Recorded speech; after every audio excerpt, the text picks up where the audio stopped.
David, Susan, Catherine. Hi, Catherine.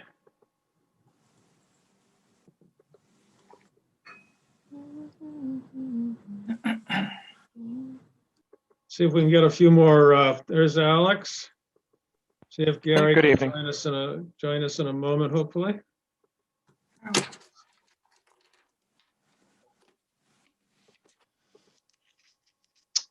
And Carrie's there too. Okay, so we'll call together. We'll call to order the Wenham Finance Committee for February 24th at 6:30 p.m. The first order on the agenda, the first item on the agenda is if there's any comments or folks with public comment. I don't see any hands up or anyone in. Is there anyone that you see, Jackie? No one in the chat at this time. No one in the chat at this time? Okay. All right. So let's get right into the agenda for this evening. Let me just quickly review how we're going to manage tonight's discussions. Tom will give us updates on the iron rail, where we are to date in the discussions with the iron rail. Okay. Tom will give us an update on the capital project for the library roof and where we are with that. Jackie is going to review the priority list that we've all looked at and we've had informal discussions about. Jamie is going to go over year-to-date revenue and expenses for 22, what we're looking at. There's still some outstanding numbers that we have to kind of get into our folders, but we'll do the best we can. There's the minutes from February 10th that we'll review. So that's, and then the final one is a brief discussion on a request that David Molentano brought to my attention on a reserve account that's been requested for the fire department. I've been doing some review of that and some discussions of that, David. So we'll put that on there so we have a discussion of that going forward. Tom. Oh, okay. Thank you, Mr. Chairman. I want to go through 5 bulleted points on the iron rail issues. First of all, the tenant issues. There are 3 tenants who are behind in their rent payments: the Iron Rail Gymnastics, the Wags Doggy Daycare, and the Provost Personal Training. The other tenants are up to speed on their payments. It's not outstanding, so it's just those 3. The total for those 3, my addition through February, for those 3, it looks like approximately $73,400. That goes back to some of it being in fiscal year 20 also. Where that number comes out to approximately gymnastics is approximately $25,000 going back to fiscal year 20. That includes a $22,000 payment that was made last week. Provost is not really that badly off there. They're paying monthly. They're behind of $4,600, $4,662 from last year, but they're up to speed for the current year. And WAGs, based on last year and this year, is approximately $43,700. Gymnastics is paying $4,000 per month, and they were paying that from December onward. Their monthly rent is approximately $53.80. WAG's monthly rent is approximately $47.30, and they're paying right now approximately $2,200. They have not paid any additional money from a grant or a loan. They are waiting to receive that information from the Commonwealth to see if they receive it. They believe they're receiving it, but they haven't yet. So once they get it, then there will be a reasonable chance that we'll be getting a one-time payment out of that grant. That's the current financial statement on there. The other areas that we're looking at is I'm working with town council to use their 1 month security deposit for back payment. In their leases, it was only required for a 1 month security deposit, not 1 month, first and last month's rent and a month of security, just 1 month. So I have working with council on that. We're also looking to see where it is, where the security deposit is. Iron Rail does not know. So we have Jamie looking through, I've requested in finances to determine where that's deposited, but Iron Rail is not aware of where that would be at this point. Once we are determined that we do have the security deposits in the town, then we will probably make a request through our council to notify them that we will withdraw the 1 month security deposit to pay back toward the back rent. But also please note is once we remove the security deposit, they're obligated to put back into it 1 month's rent according to the lease on that. So that's our next step there. Legally, there is a case that came out known as the Cafe Nero case for those who are familiar with the Cafe Nero coffee chain. There was a case that was filed and determined in Suffolk Superior Court on the Newbury Street Cafe Nero site based on back rent. And town councils analyzed it. It may impact our accessing prior rent based on that case, because the case pretty much states is that if you cannot fulfill what your functions were in that facility because of COVID, there are limitations on your obligation for rent. So we are looking at that of where we're going to, if we're going to be getting back rent based on that. Town council has discussed the options with me for back rent. I've discussed them with the chair, Mr. Cheeseman, and we are going to look for options how we can determine that once we determine that we have the security deposits. I need to secure that first, and we hope to have that determined by this week. Yeah, I believe they do, Tom. Sorry to just jump in. I'll give you that information tomorrow morning. Okay. The separate accounts and all that fun stuff. Okay, fantastic. So then we can go forward with that option for those three tenants. Regarding the payment plan, I've spoken to the chair and we'll review that further with council, but I don't want to discuss the payment plan until I get the money from the security deposits first. And then we can do those options, and that will be probably next week also.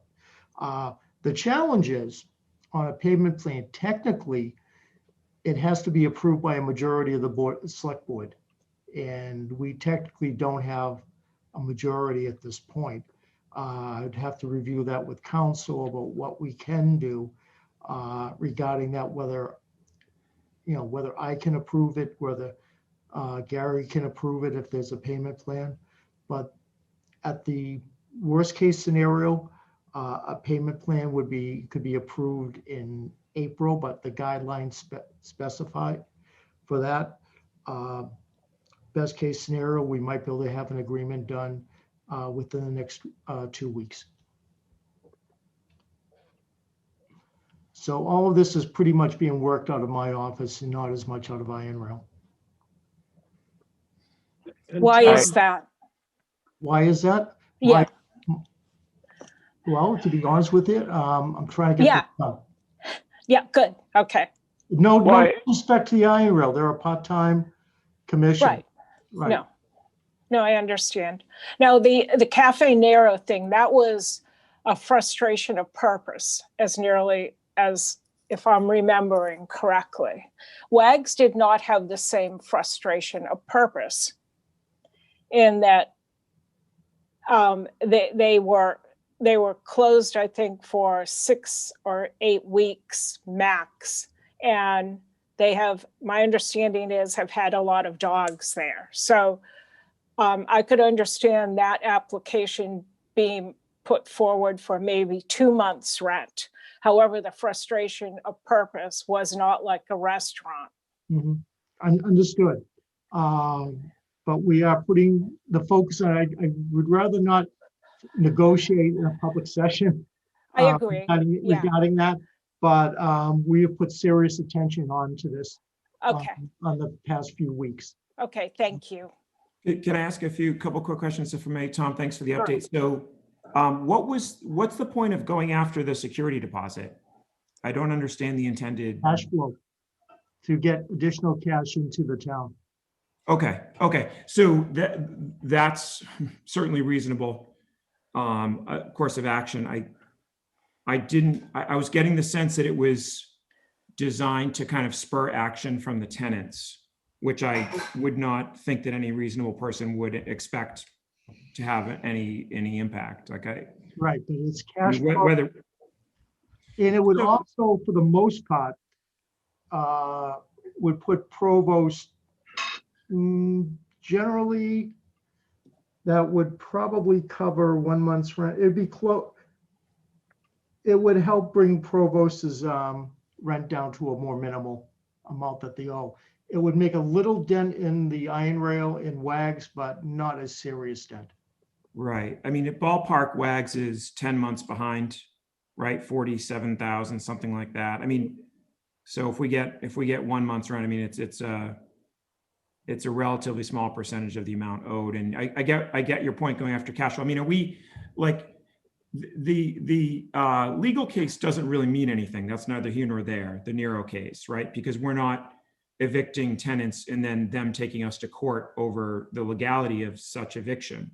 Yeah, So we- that's just a headline in the paper. It doesn't, what I would have expected KP Law to come back with is specifics as to Massachusetts state law that grants additional protections to residential and or commercial mortgagees and lessors.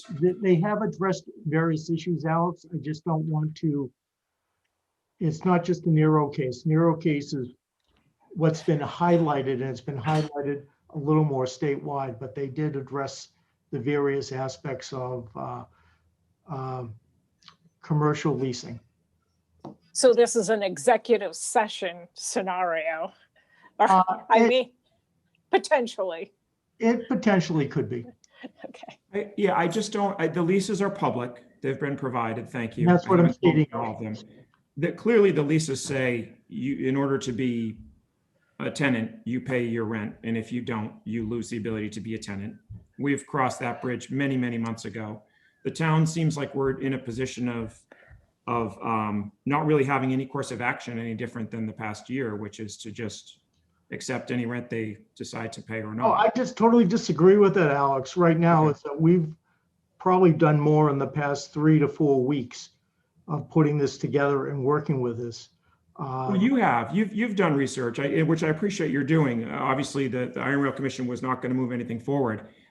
You've gotten us to the point of understanding that what their back rent is, getting their security deposit, but I don't know what the course of action is going forward, is I guess what I'm wondering. So I'm not to discount the work you've done with Oh, KP no, that's fine. over the past few weeks. I don't mean to suggest you haven't done anything. So I apologize for insinuating that. Not I taking, just don't know. I don't know what our course of action is at this stage. is the course of action is literally to go and do what we can to try to get the back rent, what we can. If we can't get it or it's becomes problematic, it may have to come down to working with the board, whether it's individually with the chair or the board come April, to negotiate some type of payment plan going forward. Okay. They are currently paying, but not the full amount. Did council by chance indicate whether the House number 4647, which expired in October, that was one of the original coronavirus relief acts that protected primarily residential, but some commercial tenants. It gave them some additional protections under the law, in the spirit of coronavirus pandemic impact to businesses. Whether that played into it at all? I will check, I'll check for that, Alex.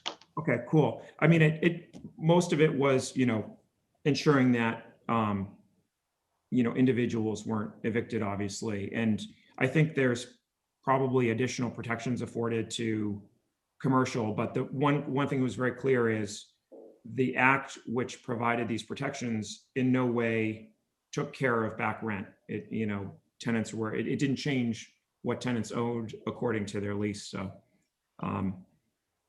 okay, well, yeah, I mean, thank you for keeping on to it. I obviously, I think we're all we're all aware of the fact that this has been going on for a very long time. And there's really, it seems like there's not clear next steps. I can appreciate that it might come down to like the executive session type discussions, which would take place. I prefer to have as much public Oh, I would too. discussion about this as possible, which is the town either decides to close the door and say, well, you're a year behind. We could have done this when you were, according to the lease, presumably much, much less, but we're going to close the door now and see what happens. I mean, those are the options. We either continue to just let them carry on and not pay the back rent, or we do the alternative. I see only those two choices, with the middle ground being, okay, we'll accept, X% of your rent according to, select board having authorized it. But obviously it'll impact our FY22 budget materially. So I think where we're at there, if I'm hearing this correctly, Tom, is you're going to continue to have discussions. You're going to continue to meet with the Iron Rail tenants. Mhm. And are you including the Iron Rail chair in those discussions, Tom? With Lou, yes, Lou is aware of it. So Lou's aware of that. I spoke with And Lou I most think- recently, maybe 2 days ago. Yeah, and I thought in an informal discussion you and I had, Tom, that you might be able to get some more information by this first or second week of March. Is that fair to say? I work on this on a daily basis, so I would hope to have more information and some changes on this by the first or second week of March. Okay, and then we'll be able to close in as well on what fiscal year 22 may look like as we get into March as well. Mhm.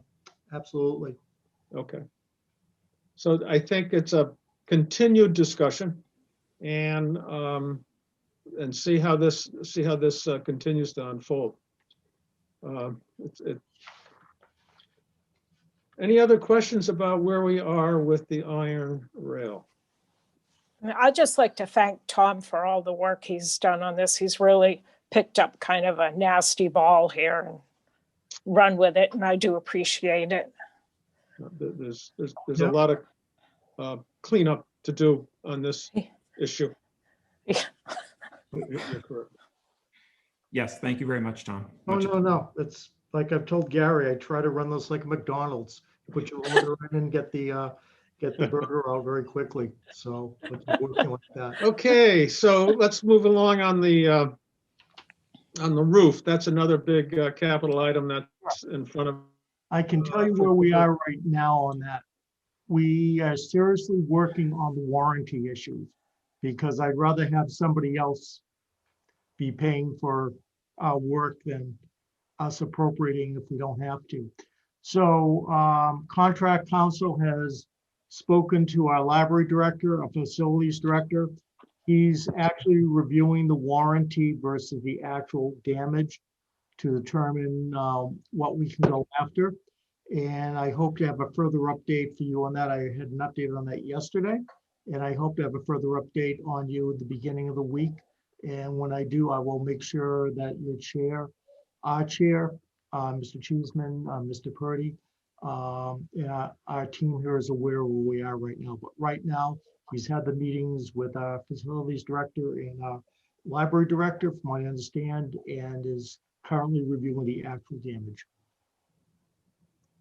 Is that ad hoc committee, Tom, Jackie, continuing to meet routinely or as needed? What's the status of that group that's looking at the whole project?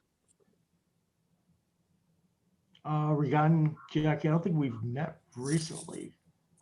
I think the ad hoc group has been reduced to Tom, Kim Butler, and Mike Hardy, our facilities director, working with council at this point. So they're working the warranty angle hard and giving us updates. Okay. David? Thanks, Jim. One of the things I think we need to be aware of is, the warranties, we haven't read the language, but they're usually spread out over a number of years. So while we may get money, I don't think it's going to be a windfall for us or pay for our portion. No. Right? So I think we have 1 year left on the warranty.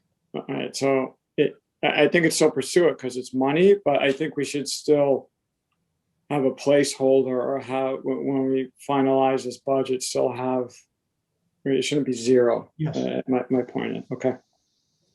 David, if I may, in the revenue expense totals Jamie's going to go over tonight, we do have the fully loaded placeholder for this still. Hopefully, the goal will be to bring that down before we get to town meeting. And it may be something that on the floor of town meeting, we could amend to lower it so that we don't have to vote on it. We have to get, at some point towards the end of March to a final budget. But that is an area where if the town wanted to, we could make an amendment off the floor and work with FinCom to draft that so that you could change it and lower it. It might, just timing wise, that might be the reality is that placeholder until like the actual floor of town meeting. I don't like to plan for that, but it might be the reality. Okay, thank you. What are the implications of not funding the library roof if we didn't fund it this year? And I guess I'm just asking along the lines of a couple of things, mechanics, basically. So we funded 71,000 last year. No. Was it 75, Alex, of which about 28,000 was ours and the rest was Hamilton's. Hamilton is returning back to us their balance of that 75. Have they done so already? I believe. Oh, I understood that they were beginning to pay that back. No? They're still paying it to us, Jim. It was factored into their reconciliation assessment. So they're paying it to us on a quarterly basis over the year. Right. Got it. So it sounds like irrespective of that, the go forward plans don't alter what was done with our FY21 appropriation and reimbursement of a portion from Hamilton. Yeah, I think if we don't go forward with the full iteration of the project that includes the rec center rubber roof and the library shingle roof, I think at minimum, from what I'm hearing from our facilities director and from Kim Butler, we'd need to do some repairs to the shingle roof this year just because they're coming off at a steadier rate than you want to see. So we don't want to have any, it's not leaking now, but we want to be sure that we're doing repairs in a timely manner so that we don't get to a more worsened condition. So I think at minimum, we need to have a discussion about a temporary, movement for the shingle roof if we're going to wait for the warranties. So I think that's why we're keeping that fully loaded placeholder for now, while Tom works with Kim and with Mike and the lawyers to see, because, as David noted, it's not going to be a windfall. But I think if in the next couple of weeks, we'll make that determination with Tom and Kim and Mike about addressing whether what of the shingle roof needs to be attended to in a time sensitive way. Thanks, Jackie. And is the expansion of the project for the rec center and the rubber roof portion, is that equally sort of dire in terms of the need? Like if we were to scale it back and just do the shingle, or is it it's not to support solar, I understand, right? I think that's correct. It's still an expected repair, but I think it's less dire than the shingle repair. So I think from a conversation, Kim Butler's on vacation today, but I spoke with her on Friday, and I think her priority is making sure that if we're going to move forward and really, go through the warranty option, I think she thinks that's a good option. And I don't mean to speak on her behalf. She just couldn't be available tonight. But I think her concern is, we do need to be time sensitive thinking about the shingle portions where we've already lost and are losing shingles. So I think that was her concern going into town meeting time. Thank you. Jackie, Jackie? do we think Yeah. that we'll hear back in the next month about the warranty? I thought that was a more extended discussion.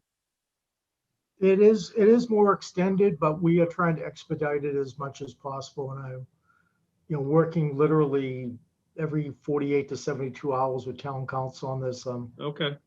Yeah. Okay, great. The one thing that came out of this, and Jackie and Jamie, and I can't say enough good things about them working here. But what came out of this, and this is something the town, I think, has to start looking at this as historically, is the way we store our documents and records. The way we found the warranty was Kim found it. And Kim is a great, wonderful library director. That shouldn't be her function. Right. Right. Centralized storage is something, generally I think we really should be looking at going forward. I mean, not necessarily right now at this town meeting, but you shouldn't find a 20-year-old warranty in a box for a roof at the library. I have a question. And my screen froze, so I'm don't even know what's happened the past couple minutes. But a couple things. One, what are the implications? I don't recall a time when we have an intermunicipal agreement with shared services, if we want to lower the funding. Is there anything related to how the agreement is, of how to negotiate when it's shared funding? Are there any implications with our? Carrie, I'm sorry, can I clarify your question? Yes. Are you talking about if we were to lower the budget for the library, what are the implications on the intermunicipal agreement? Yeah, so we have shared services. We're both Hamilton and Wenham. So my dogs are like barking and going nuts. And they have a request and then we fund it. And so, oh my God, sorry, hold on. Can It's okay. Sure, It's we all have honestly COVID Karen. puppies. We know they do that. Honestly, I live for people's dogs and cats on Zoom because I can't have them at my apartment. So I'm loving it. it's Gary, it's very minor. We have kids, but we all have stuff, so I won't worry about it. well, it's just like constant, like my screen, the kids are yelling at me, the dogs, just anyway. Zoom, the reality of Zoom. Okay, so when there's shared funding and Hamilton has this request for the roof and we don't want, and we're considering not funding it at the requested level, I just am not aware of this situation in the past and if there's any implications related to the intermunicipal agreement, or it just comes in lower and that's that. So if that makes sense. Maybe it's a non-issue. I just don't know if there's anything in. Well, I'll just put my 2 cents in here, and Jackie, you can. I mean, part of this is a good faith discussion that we're having with Hamilton at this point to try to correct the roof. I think the percentages in the agreement don't change. It's roughly 66-33 between the two communities. I've had discussions with, of course, we all had discussions with the Hamilton finance, and I did have a discussion with Bob Woodward, the chair of the long range planning, capital planning in Hamilton. They have asked us, what are we doing in terms of the roof? And I said, well, we have a placeholder. It's not voted on yet. And we're going to continue to discuss it. And they said, well, we're going to put into their budget. This is kind of back and forth thing of what Hamilton is trying to move forward on their side and what we commit ourselves to. So it's, I'm not sure where I'm going with this, other than it's a good faith discussion that we have to have back and forth. I don't think the percentages change, Carrie, in terms of what our responsibility is and what Hamilton's is. Is that what you're kind of getting to? Well, I may be getting to nothing. I just don't know. I don't know enough about the intermunicipal agreement and shared services, if there are any implications and differences of opinion on where to go with a project, if what happens. But So also, Carrie, can I think I understand what you're getting to. Can I try to answer your question? sure. So we're as the lead community for the library. So obviously there's a couple of different regional agreements that have different departments. So as the lead for the library, the town of Wenham sets the budget for the library. Yeah. And we do have good faith discussions because when we're talking about library or rec or inspectional services, there's an affordability question for both towns. You know, we don't want to be in the position of handing Hamilton a bill and them having not put in a placeholder and funded it appropriately. Right, exactly. What this issue has brought up. So last year, when we told Hamilton we were funding this, we ended up moving it around after in our COVID version of our budget to a free cash at our special town meeting. And Hamilton had funded it in their operating budget at their June town meeting. So this project has opened up, I don't want to say it's not a fallacy, but has opened up an area of our intermunicipal agreement for this building and this department that we've never encountered before, because we're just starting to hit the useful life on different components of this building and starting to see major capital since the project was completed when the library opened. So right now, normally we have a library budget. We let Hamilton know what we expect it to be and what their share is going to be. We go to a town meeting in both towns and fund it. And then over the course of the year, the accountant's office bills it. And then the fourth quarter, we reconcile based on actuals as we're closing out the year. So last year, we billed Hamilton for the roof as part of their fair share for the total library cost for the year. They've asked us for this year to give us more back, to give them more information, because they'd prefer the way we do to fund one-time capital through free cash. So that's why I think we're seeing additional discussions this year, because they'd like to see it in their free cash capital article if we move forward with whatever dollar amount, the same as we like to do that one-time free cash capital article. So I think something Jamie and I were talking about with Marissa before she left was including that we've had this learning experience, and obviously it's complicated. There's two towns. We want to make sure everybody's understanding what's going on and having their ability to weigh in. But we also want to put a more formal capital review process for these buildings and departments that are shared, because this is the first time we've had this type of major capital for this department. So I think your question is a good one, because we have our normal process, and this is kind of exposing an area where we need to better articulate our process together in writing with Hamilton for these larger capital projects. Okay, I appreciate that, because again, it's been vague to me, which is clear. So I'm trying to get a little more detail. So that was helpful. And then my other question, Jim kind of already asked, which was, what's the status of the discussions on the capital subcommittee with Hamilton? But Jim just spoke to that, so thank you. Yeah. It's only been a discussion, Carrie, on at this point around the roof. I've only had that one discussion with Bob Woodbury. It was very good. It was a fine discussion. I think the other complicating issue here is that we're going back to the well, if you will, because we had an initial estimate. Now we have a review of an estimate that is a more formal estimate, which is changing the numbers and the dollars. And I think we have to be thoughtful of how we put these numbers together. What are the final numbers? What's Hamilton's? What's ours?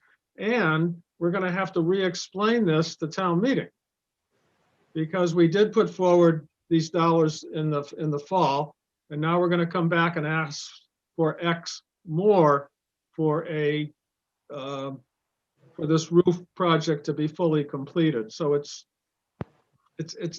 hasn't been a one-step, here's the estimate, this is what it's cost, this is what Hamilton. It's taking these different courses of discussion and estimates and so on. So it's a little trickier. I agree, Jim, and I think for that reason we need to be careful not to describe this as year 2 of the library roof, which I think it was it's just the wording on the spreadsheet. I'm not trying to harp on it too much, but I think that's what it was labeled as, and that makes it look like we intended, a multi-year budgeting appropriation of it.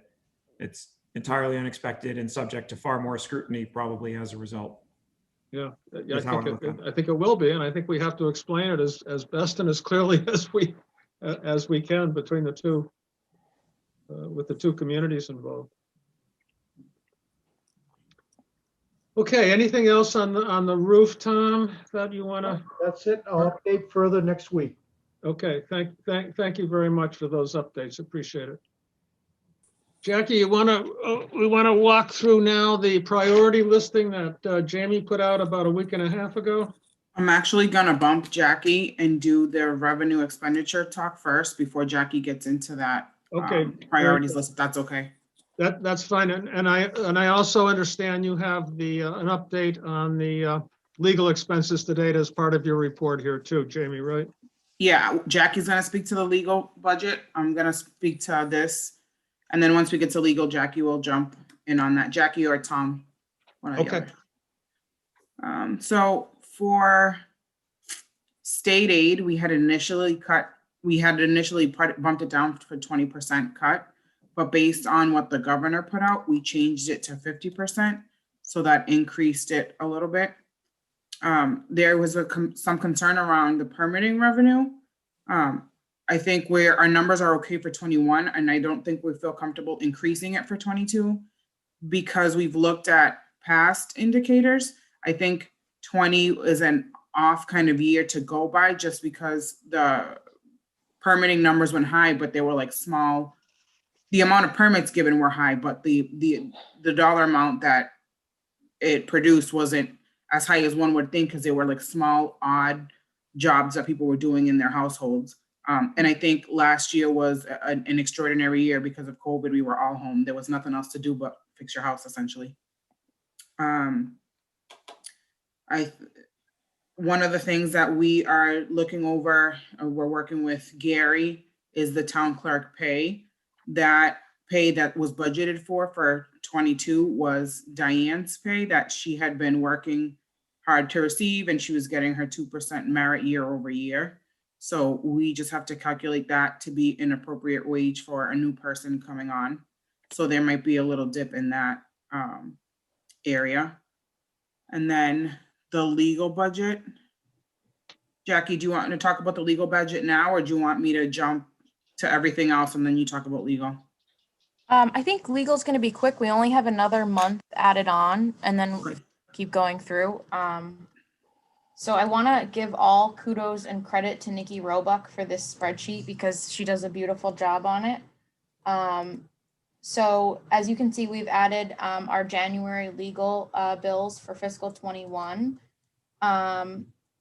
So something that I want to clarify for folks too, Nikki's put some notes at the bottom here. So we are going to be billing Hamilton for a couple of these issues, in particular with our shared apartments, and we'll be billing them through our reconciliation process based on the intermunicipal agreements. But those two items are both now complete. So we shouldn't see any additional items coming forward from February on in those two lines. Jackie, I'm sorry, it's Dave. I'm multi-screening to get a better view. What line are you looking at? We're looking at general labor for the library and general labor for the building inspector. Got 9 and 10? Oh, I'm sorry, No. 10. Yes, 9 and 10. Yeah, 9 and got it. 10. Thank So you. those will be partially billed to Hamilton through our reconciliation process. Are there I think it was Susan had reached out to Jim. Is there a particular question you had, Susan? I know the spreadsheet went out from Jamie today, so I didn't know if there was a particular item you had interest in. No, I just am interested to see where we are. Thank you. And the other thing is that now, do you bill the Affordable Housing Committee or for some of this work as well? Yes, we actually bill the Affordable Housing Trust, all of Affordable Housing Trust legal business. Okay. Nikki mentioned to me that there'd probably be a reconciliation of about $12,000 or $13,000 back to Wenham. From Hamilton on those two matters? Yeah, on those two issues. Yeah, I think roughly, yes, that's correct. Yep, okay. Any other questions on the legal to date? We're about. So then we're at 37 grand or something. Is that where we are in reality? So if you look down here, Susan, I don't know if you can see the orange. Yeah, So we have our budget appropriation of 75,000 and our current invoices of 51. So in, a straight shot, we have about $24,000 left. But as Jim mentioned, we're having a good amount of that project being billed to Hamilton for building inspector and for the library. yeah, So once that number's been calculated, we only got these from KP Law midday on Monday. okay, I don't have that for you, but I can have it for next week of how much. okay. Actually, I apologize. Nikki's but really good. It's actually on this spreadsheet. I apologize. Yeah, so it's 66% of the total. So the number hasn't been calculated, but you can see on here the percentage and of the total. And we also have some expenses at the bottom billed to CARES Act. So January is down from the last few months if you look at the invoice total here for KP. So we have seen a good decrease. We will see some activity in February with the warranty issue and a couple of other items that Tom's been working on. And of course, as we lead into town meeting, we have our annual town meeting related expenses of them proofing the warrant book and being in person at town meeting to assist us with any issues. But hopefully things are going to start to even out. Okay, and Mead, Tellerman, and Costa will go away. Is that correct? Because of the Maple Woods thing? Yeah, so that will go away. Yeah, so they were special counsel for that project through the ZBA process. So unless something else unanticipated comes up, Tom, I'm not aware of anything else that we would get billed by them for. Not that I would see. Okay. Yeah, because we are in a process for that. They received their modified special permit. I'm not sure when they'll get additional permits submitted to us. So we're kind of in a holding pattern on that.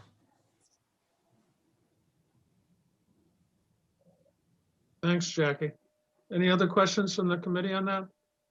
I think essentially with the reconciliation, we're just about on budget, it looks like to me, if I'm doing the arithmetic correctly. If we're at 24 and you add 13 to it, we're at 37 and we got about 5 months left, right? Yeah. 1, 2, 3, 4, 5. Yeah. We're doing okay on budget. Okay. Can I Jack? just ask a quick question? Sorry, Jamie, back to the revenue slide that you had. Do you mind just elaborating on or showing us the numbers on the state aid? I was trying to follow along. I didn't want to interrupt, but No worries.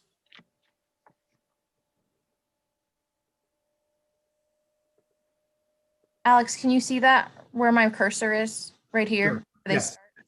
Okay.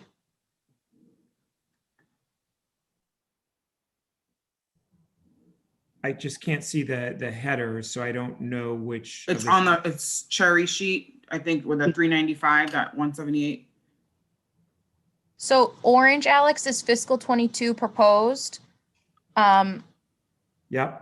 White up here is fiscal 21 voted, and then this is purple is actual. Okay. So I was just trying, so originally we dropped state aid 20%, right?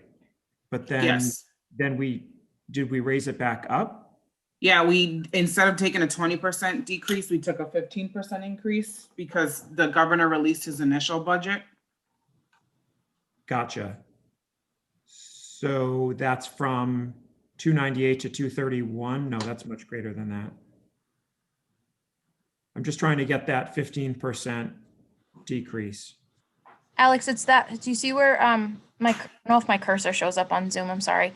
Yeah, This is the FY21 voted, and this is now the fiscal 22 proposed. Yep. So actually we were budgeting the same as we did for the FY21 budget, the 20% cut. But based on really promising information from the governor's office, we've raised it. So this 464,915 was our actual in 20. Yes. Our cut in 21, and we had continued that 348 number forward, but by raising it to a 15% cut from 20 instead of a 20% cut. Thank you. Okay. Yeah, thank you. My speakers aren't great on my laptop, so I thought I heard a 50%. No, 15, sorry. Yes, and you've 50 would be a good reason to panic. showed me the Yeah. numbers- Yeah. showed me the numbers, and I appreciate And that. basically, you know, we don't have reason to believe at this point with the state budget that that's going to change. I mean, we're taking a conservative approach to that number. Right. Right. What you'll be seeing, Jim, is the House budget should be approved probably sometime around April vacation. Right. They'll begin debate on that in mid-March. And when the House Ways and Means comes out, we'll get their number for local aid. Wenham is not a big local aid town. We basically get unrestricted general government assistance, but our Chapter 70 is the regional district.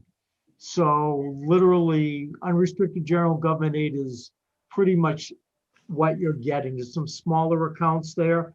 Yeah. On your offsets, on your assessments, your major assessment is your MBTA assessment. And more than likely, your assessments won't change going through the process. Yeah. Okay, Thanks. so is that you good, Alex? Okay. All right, so education, some good news on that. We had initially, in the last meeting we had, there was an initial conversation about increasing revenues on their end because of the government numbers and where they came in for Chapter 70. And as of today, Vinny sent us an email that they did implement that change. So it takes 107K off roughly from Wenham's assessment. So we added that back in. So another $100,000. Jamie, so this is the old spreadsheet that we sent out to them. So that change from 3 o'clock today is not shown here. So for folks at home or watching on Zoom, that 11.7 number that you see for the schools in the orange column is the original, not the reduction by 107,000. Yeah, now it's 11,660 and change. So Was that revenue increase from that kind of controversial grant program that they were thinking of implementing? Not controversial, but the means by which was, I know, a big heated topic. Is that where it stemmed from? yeah. Yep. Opportunity Act. Yeah, Opportunity Act. Yeah, so 160,000 of the cuts that they've made were actually the revenue increases for the Student Access and Opportunity Act. But they ended up, the total that we're seeing today is 107 in our decrease. So that means they actually did make some, I haven't watched the subcommittee meeting from earlier this week yet. The school committee has not voted this, but is what Vinny anticipates them to vote at this time. So it looks like they also made some cuts. We haven't gotten what they specifically cut yet, but the total is about 300,000 because we're seeing 107 on our side. Mhm. The 160 was a revenue increase, and then we'll see the rest on their expense budget. I believe they'll be getting a presentation on it tonight, like right now. So I want to make sure I'm following this correctly. On the sheets that I have that were handed out by Jamie a while ago, my numbers are the same. So that doesn't reflect any reductions so far. No, we haven't changed this yet. We got Vinny's okay. email at like 5 o'clock today. So Okay. this isn't Yeah. reflected. You will see that the next time I send this But I out. just wanted to be Okay. clear about that Right. myself. Okay, so what's the regional school total in the orange column? It's 11,901 less 107 grand. Can you tell me what that is?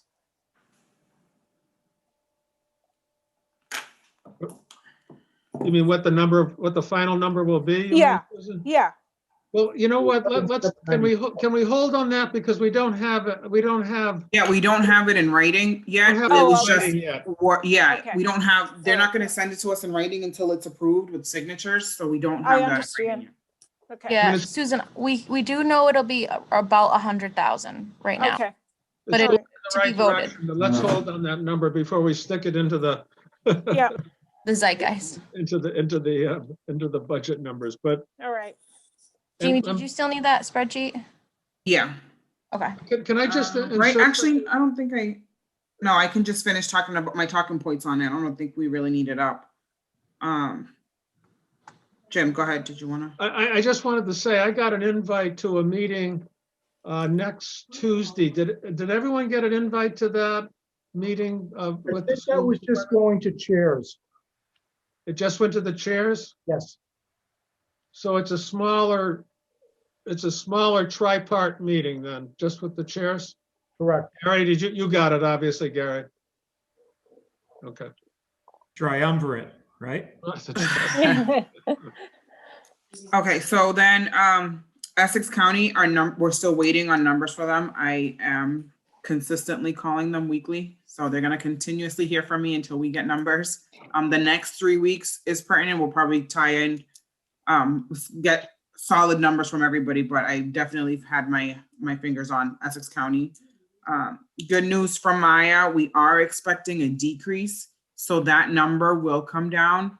We haven't changed it because we don't have it in writing. The person that we use from Maya, Larry, just gave us verbal over the phone. I think he was tired of hearing us call himself.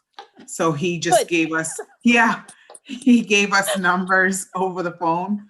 I'm waiting for it in writing. We've also get double reward points for continuing education with Maya. So Jackie and Nikki are going to be working with department heads to send out trainings and make sure that we partake in them for this year and next year. Jamie, and then can I add one note on that? Yeah, good.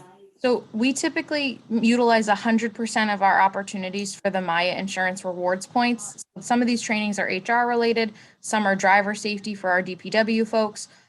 So we really try to maximize this rewards program. So the opportunity to double it for this year and next year is going to be a huge option for us because we are really passionate about this program. We also, I did go to the Maya annual meeting to represent the town when we had the Mass Municipal Conference. And one of the reasons why we're going to see such a big cost savings is because we did transition to Maya for medical, dental, and vision. So we actually, that cost savings is actually even better for the town of Wenham when we get it in writing because we did all three with Maya. Just another great moment of cost savings based on our transition out of the GIC and becoming, more competitive on the market. So that was really, really good news. Great. And then we have a personnel line, reserve line, and we've budgeted 60K for that. We are now looking at those numbers because that's for past and retirements that are planned and plans have changed. So the finance office is working on getting numbers that are a little bit more accurate at this time. That I just want to highlight that that's an obligation that's not going away. It's just being pushed out to a different fiscal year. Okay. And then I think that's it for me. Does anybody else have any questions?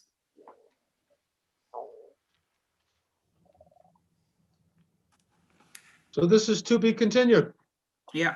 as they say, in terms of expenses and potential revenue coming over the next, what's our time frame on this? Like the next 15 to 20 days or so, something like that?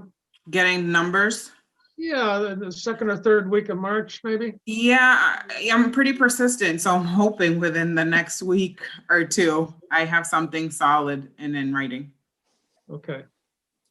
And we'll get from the school department, I'm assuming, at the meeting on, I forget the date now. What Tuesday is that, Gary? I forget. Is it next Tuesday, I believe? The next The Tuesday. 2nd, March 2? So we will probably get at that meeting a number that will be, we can plug into the budget as well. Right. Anything else on revenue and expenses, at least to date, from where we sit? Okay. Jackie, you want to review the priority list and what our tasks are there as a committee? Sure, Jim, thank you. So for members that have been on FinCom before, this may look a little familiar. It's just something that we're doing to help kind of focus in and kind of do some ranking on some of our projects and some of our initiatives from the department heads. So this was the spreadsheet that you saw last Friday, the 12th. So Jim and I talked with Jamie before we got started. So if there's some that people feel very strongly about, we could do some adjudication tonight. Or if people would prefer to submit their low, medium, high, and then we go over an aggregate of everyone's answers next week. We also next week for you will have our staff recommendations on some of these items. So I guess, Jim, I can go over all of them and you can stop and talk about them, or I can just go over all of them and you can submit later. I guess, what would you all prefer? A suggestion is maybe we could run it a little bit like town meeting. So why don't we go through, and if one of the committee members wants to discuss it, we'll put our hand up and put a hold on whatever. Okay. And we can have the discussion. Otherwise, we'll just continue forward. Okay, so we'll read through all of them looking for holds, and then we'll go back to the holds. Yep. Okay. I guess the only thing I'll add is that I definitely appreciate the ideas to kind of streamline and make tonight's conversation efficient, because we're going to be talking about these things independently. I don't want people to construe a lack of a hold as, yep, we're good, we're going to fund it, and an associated priority. Because you're right, Jackie, we've done this in the past with low, medium, high priority. I think it really boils down to, do we even want to pursue it or not? And then if we do, what's the priority relative to sources of funding? So I might suggest that structure-wise, when we get down to the more detailed discussion on these, if we know what the big picture is like how much we have sans override in available levy capacity to fund these. And then that'll help us contextualize, well, if, I'll just knock on this one, 19,000, we're right at capacity. So if we fund, the full-time police officer, it'll be a 19,000 override. I know it's not quite that simple, but it'll tell us how much room we have and, available free cash to play with, but without an override. And that'll help us, I think, make the decisions. Yeah, Alex, and I think to your point, it was just also to see, what the appetite was for different initiatives. I think that's just, just to start focusing in. Obviously, so next week we'll look at the recommendations for some of the annual articles, but this is just a way kind of over the next few weeks to focus in on some of these more complicated, really policy decision. These are really policy, effective ones. So I'll just start to go through. This is just for discussion purposes if you want to hold. So the first is admin assistant for the clerk's office, coming in at about $873. This is an hourly rate increase. Next, we have the COA market rate increases for the Council on Aging, coming in currently at $5,900 as proposed. We're looking at the full-time police officer, which would be the 11th patrolman. This is a $19,000 increase to the benefits line versus the police department budget. Then we have the change of police department admin assistant to confidential executive assistant to the chief. Police department budget, $15,000. Am I going too fast for holds, or are there just no holds? I think that's all. I'd like to talk more about the executive assistant. Okay. Facilities manager, change of hourly rate, $5,600. Water department, Water department secondary operator, $66,500, and that's the salary and benefits lines for the water department. Yeah, I think maybe a little bit on that we can talk about, please. Budgeting software, finance department, $4,000. Annual reports under general government, $4,000. Tree removal under tree warden, $5,000.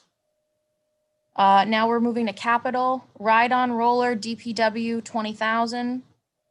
Highway road capital, DPW, $85,000. One-ton dump truck, DPW. That needs discussion. The highway road capital or the one-ton? No, the 1 ton. Okay, thank you. The trackless municipal tractor, DPW, $38,000. Paint COA facilities, $10,000. Johnson Controls server upgrade facilities, $32,000. That needs discussion. Okay. Master plan, land use town administration, $125,000. Put a, Classification, put a hold on that, just a brief hold on that one too. okay, comp and classification study, administration, $15,000. Library and rec roof, sorry. Hold on that. I just have a question on it, but Yeah, sure, on comp and class. yeah, Yeah, and I think this is good too. We'll get all the questions out tonight so we can, maybe get for the next couple of weeks as well. Library and rec roof, I think this is a staff hold as well, but any holds for tonight? Ooh, where is it? Right there. 74,250 at this time. 5 rifles, police department, $7,000. Admin vehicle, police, $15,000.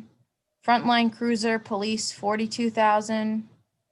Water capital reserve, $35,000 for the annual transfer. So we'll go back to the top.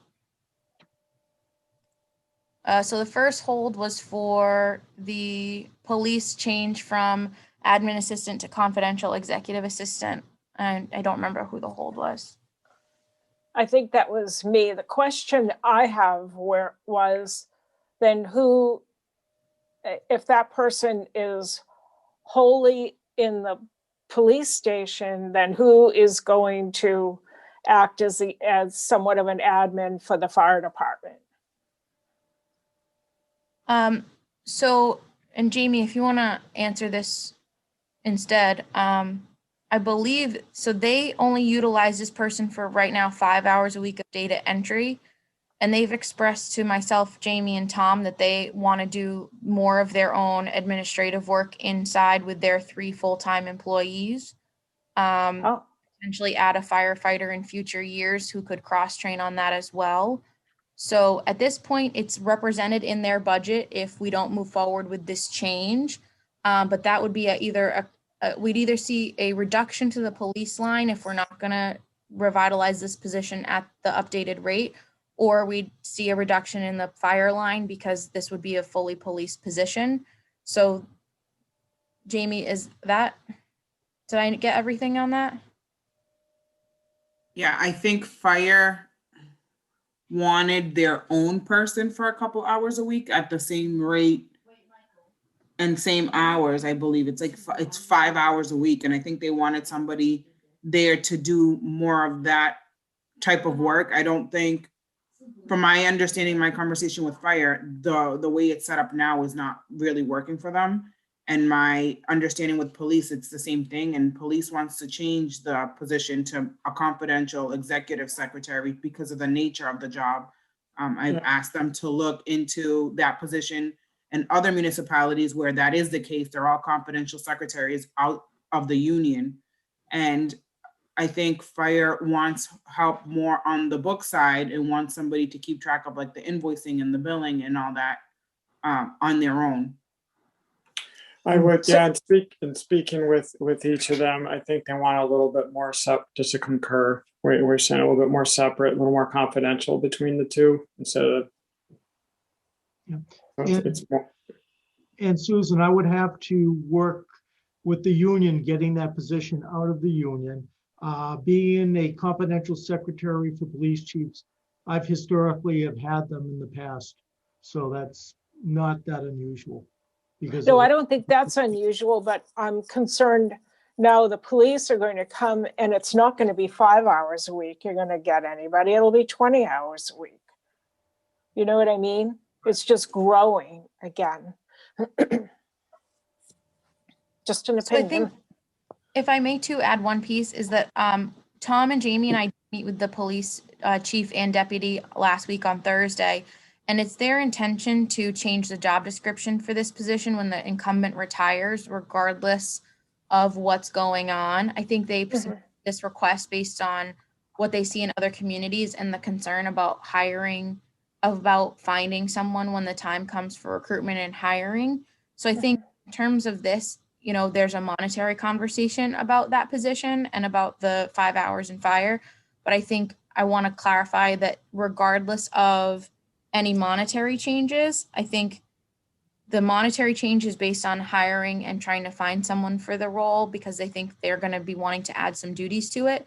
I think they may and that's why they presented a job description to you. I think at the end of the day, they are going to still work to rework this job description because there's just, they want to come up to the practice where most other communities are in the Commonwealth of having this position be, an executive confidential person who's, working on payroll, doing some HR management, social media, and some IT. So I think that change of type of role is going to occur either way, just so folks are aware. So I think that's a policy direction that the department hopes to go in with the new person either way. Okay. But the fire department does not have in their budget if they want to do something separate, or are they going to take it all in-house with the existing staff and not ask for any additional time from this person? No, they're not. Yeah, they're not asking for additional time. They just left the 5 hours on their salary line for that. Okay, so they have 5 hours in their budget for this position? Yeah, the same 5 hours that they had been paying prior to this. Oh, okay, Yeah, so At the nothing's same changing on level- fire on that aspect. okay, thank you. Yeah. Okay, let's go on to the next hold, whatever it is. So the next hold is the one, did I miss one? I'm sorry, hold on, let me. Sorry, yes, the next hold is the 1-ton dump truck for DPW at 65,000. Yeah, in talking to Bill, I mean, of course, he'd prefer everything, but he is less in love with a 1-ton dump truck than he is with a ride-on roller and a trackless tractor. So I think that we have to take something out of there, and that's what I think he would prefer. I'm trying to recall, was the one dump truck in last year's capital budget, was it scheduled for FY22, or is this I'm trying to go off, this was a new item? Sorry, I'm looking that up, Tom. Yep. Their equipment has been, aging for quite some time. And so Bill has indicated that much of it is up for replacement. I mean, we of course replaced the mini excavator, which they were able to get by with, right? Or the backhoe they were making more use of the mini excavator than they'd planned, but I think they were testing its capacity. And the water department is using that as well, the right. mini. That's right. So to me, it felt like I would go so far as to say that not only could he hinted at deferring the 1-ton, that they could get another year out of the existing, but really it's the ride-on roller that's the higher priority that they can get a lot of utility out of. And the trackless. I mean, with the trackless, without the trackless, they can't plow the sidewalks, and they have a lot of attachments that will fit along. So it just works, and they really need it. They really need it, but I don't know it's dying. We did put a good chunk of money into it to replace the motor in it when it failed a few years ago. And I think it probably warrants just asking Bill, like, for straightforward opinion, is this thing on its last legs and going to die? Like, is the frame totally rotted? Are the attachments half broken? Well, I think the frame issue is an issue. And if you get into a frame on a piece of machinery like that, then you're into a lot of money for a fabricator and stuff, For sure. Yeah, I totally agree. I'm not suggesting we repair the body of it. I'm just wondering, I just don't know the status of it. Like, is it, how near dead is this trackless utility player that they rely on so heavily for sidewalks and other stuff? And for mowing. I thought that Bill had, I recall him mentioning the 1-ton dump truck could possibly be postponed. And I thought he mentioned one other item on that list. Was it the trackless, or was it just No. thing? No, I think it was the Johnson, the server from my The conversation server. with him. It was the server. Okay, Yeah. thank you, Jamie. Just to circle back to Tom's question, so we did have the 1-ton dump truck on our capital for 22 from last year. I believe Bill's priorities have shifted due to the ride-on roller breaking. So that's like a out and out replacement versus one that was like nearing end of life. So if it's helpful, we can have Bill circle back and send something to you in writing on the track list. I will say Bill did submit that the track list could be done in a 4-year lease, which is noted at $38,000 a year on this. So we can circle back with him certainly and ask him. I from my conversations with him, and I think Jamie's too, and Susan brought it up, he's kind of has his priorities, but we can ask him to address Alex's question about the trackless's end of life capacity Right. more He's- explicitly. 152. Bill's always been, he runs a good shop. So I guess I wouldn't have as many problems if Bill thinks that's what he was. I think that's fairly good of him because he manages the equipment really well and what he needs. I believe also, in his defense, if I'm not mistaken, his salary line, he's basically constant, his wages. I mean, he didn't, I think it was a 0.01 decrease or something. So I think the guy's really trying, I'm sure that he could use more people, but he's trying to limp along with what he's got. I agree. He's dealt with a lot. Yeah. There was a question as well around the highway road capital at 2085. It came to my attention, should that possibly be modestly increased? By a few bucks. So I put that in. generally, Jim, I generally like to increase highway road capital, but I'd like to also see a 1-year plan of what your road work is going to be going forward during the next year before we increase it. So I Okay. think 85, I mean, every DPW director would love to have more, and so would I, but I'd like to see a plan of. And what do we got in the state, the chapter 90, 150? That's a separate, it's 150. This is above and beyond it. Right, but so between the two, we have 150 and the 85 so far, right? 235. Okay. Want to move on to the next? So the next we have the Johnson Controls server upgrade at 32,000. And actually I do have a more detailed quote from earlier this week. So if I don't know where folks, I'm sorry, I don't remember who did which holds. I didn't do the hold, but I would have called a hold just because there's a few examples like this one where there's information that's pending that would be helpful to help make a decision. So I didn't do that hold, but I'm still interested. Yeah, in same. the most recent. Sure. So I guess what's better for you all? Would you like us to send it out tonight and you look at it for next week, or do you want me to pull it up on the screen? I'd be happy to review it afterwards. I think the spreadsheet had said that you guys were going to get something, over the past week or whatever. So at least you have. Yeah, Is it's come in now. Unfortunately, it was later than we expected, but I've got it so I can send it out tonight before I go. Sounds Right. great. Thank you, Jeff. And Okay, just so- if you wouldn't mind describing what it is it a bid or estimate? Like, what is it?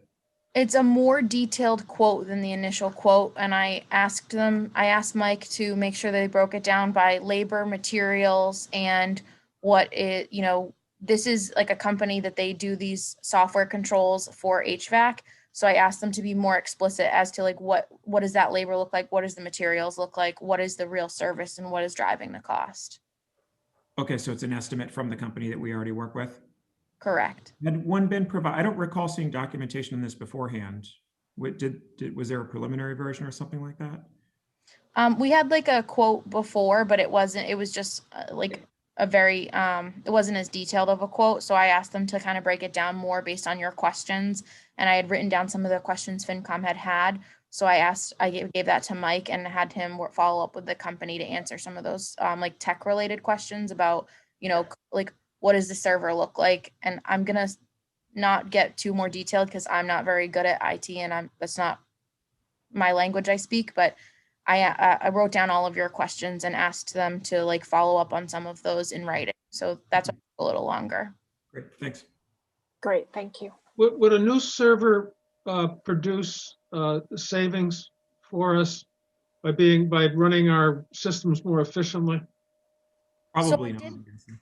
I did ask Mike, and his concern is less about the efficiency of the system and more that right now, when Johnson Controls comes out to fix something, we may be paying for their time and labor while they're waiting for someone from Hamilton to go and open up the building that's in Hamilton where the server is housed. So I asked him and Sheila Bouvier, the admin assistant, to start to put together what they think that cost looks like, in terms of like, what are they billing us for labor and time that's actually them fixing something versus time Right. lost waiting for access to the structure when they show up. They haven't pulled that together for us yet. Okay. So I'll make a note to send that out to you all tonight. Okay, great.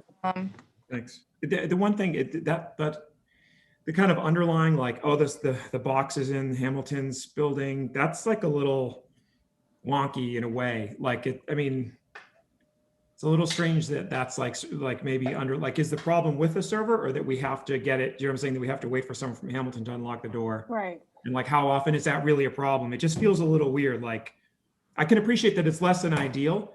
And if the thing's like, smoking and needs to be replaced, by all means, it needs to be replaced. And then it's a matter of, hey, let's get it in-house while we're at it in a smarter location. I totally appreciate that. But I don't know, like, I mean, how much are we actually paying for them to wait outside while Hamilton opens the door, and how often? I don't know. You know what I mean?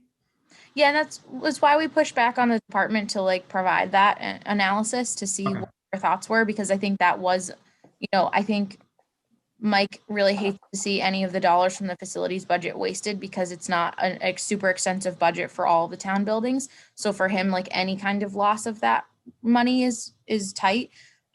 So we did ask for that too. So I'll follow up with them tomorrow on that as well, and get you the more detailed info from the company. So I will say, and Bill, I think Jamie already mentioned this. Bill did say this is this is something that we could potentially push out to a future fiscal year. So that was a low priority from the department for this project. So the next up is the master plan at 125,000. And before I open it up, I do want to just remind everyone that we do have the master plan info session hosted by the planning board tomorrow for those. I don't want to, steal their thunder, but they've put together a presentation for tomorrow night to go over the ins and outs of what a master plan looks like, what the process will look like, and what the benefits will be for Wenham in terms of, moving forward with zoning and planning changes. So that is tomorrow night via Zoom for those interested in hearing from the planning board more elaborately.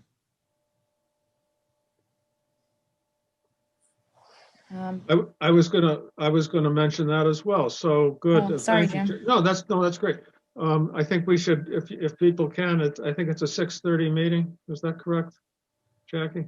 6:30, and it will be recorded live to HW Cam. Yeah. Folks will be able to see the recording after if you look for some really good primetime television for the weekend. Yeah. Yeah. So my opinion on this, I know people haven't given their opinions, is that we have to do, from my view, personally, just an individual view, that I would like to give this myself due consideration. I think I think Wenham is at a point of saying to ourselves, how are we going to make things work going forward? In terms of revenue, in terms of where the community is and what the community wants. And it's been a long time coming of a total master plan. I think the questions or the statements of let's not let this sit on the shelf are absolutely. Let's incorporate many different stakeholders in the town of Wenham in this process.